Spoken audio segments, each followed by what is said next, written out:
பாகிஸ்தானில் கிறிஸ்தவர் ஒருவர் கொடூரமாக அடித்து படுகொலை செய்யப்பட்டுள்ள சம்பவம் உலகளவில் பெரும் பரபரப்பை ஏற்படுத்தியுள்ளது. பாகிஸ்தானில் கடந்த மே 25ஆம் தேதி சர்கோதா மாவட்டத்தில் உள்ள முஜாஹித் காலனியில் கிறிஸ்தவர்கள் வாழும் தெரு ஒன்றில் திடீரென ஒன்று கூடிய இஸ்லாமியர்கள் அங்குள்ள 2 கிறிஸ்தவ குடும்பங்களின் வீடுகளை முற்றுகையிட்டனர். பின்னர் வீட்டுக்குள் நுழைந்து அங்குள்ள கிறிஸ்தவர்களை கடுமையாக தாக்கினர். வீட்டில் உள்ள பொருட்களை வெளியே எடுத்து வீசி அவற்றை தீ வைத்து எரித்தனர். மேலும் வீட்டின் மேல் கற்களை வீசியும் கொடூரமான தாக்குதலில் ஈடுபட்டனர். இந்த கொடூர தாக்குதலில் நசீர் மசிக் என்ற 72 வயதான கிறிஸ்தவருக்கு தலையில் மிகப்பெரிய அளவில் காயம் ஏற்பட்டது.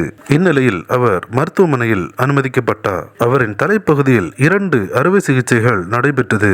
ஆனாலும் தீவிர சிகிச்சை பிரிவில் சிகிச்சை பெற்று வந்த அவர் தற்போது உயிரிழந்துள்ளார். இந்த சம்பவம் பெரும் பரபரப்பை ஏற்படுத்தியுள்ளது. கிறிஸ்துவுக்குள் பிரியமானவர்களே, பாகிஸ்தானில் வாழும் கிறிஸ்தவர்களின் பாதுகாப்பிற்காக நாம் அனைவரும் நம்முடைய ஜெபங்களில் நினைவு கூறுவோம். மேலும் உயிரிழந்தவரின் குடும்பத்தாருக்கு தேவன் தாமே ஆறுதல் அளிக்கும்படியாகவும் நாம் அனைவரும் நம்முடைய ஜெபங்களில் நினைவு கூறுவோம். கிறிஸ்துவுக்குள் பிரியமானவர்களே, இந்த தகவலை தவறாமல் உங்கள் நண்பர்களுக்கும் பகிருங்கள். எங்களோடு இணைந்து பயணிக்க இந்த சேனலை சப்ஸ்கிரைப் செய்து கொள்ளுங்கள். தேவன் தாமே உங்களை ஆசீர்வதிப்பாராக. ஆமென்.